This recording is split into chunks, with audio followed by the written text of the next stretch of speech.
What I preach to my patients, my polynital patients, is that the post-operative care is as important as the actual operation that we've discussed thus far. So my instructions specifically to patients after the operations are a few.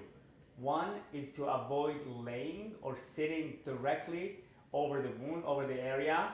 For the first 48 hours, completely staying off of it. They're able to sit on their side, they're able to walk or stand, but not directly sit over the area.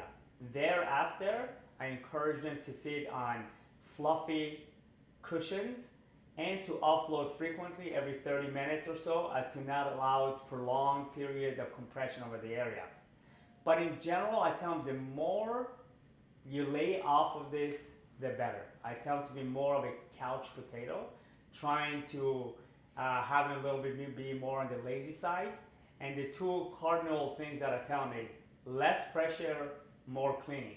So keep the area clean, especially after having a bowel movement. Wash it with soap and water for a couple of times a day and after having a bowel movement.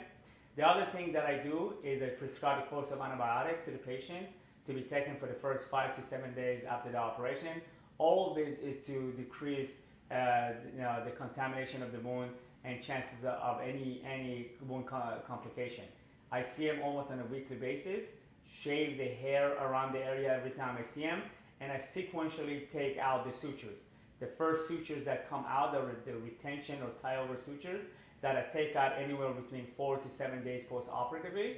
And in the first 2 weeks or so, we sequentially take out the skin sutures. Those are the nylon sutures that used to be to approximate the skin. And finally, the drain that we have in place, we have the patient measure the output on a regular basis.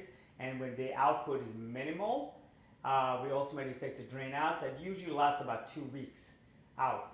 And then when the wound is completely healed, I encourage the patient to go laser their lower back and buttock region to completely get rid of any hair in the area, because the ultimate original etiology of this wound were chiseled hairs basically falling into the through the skin.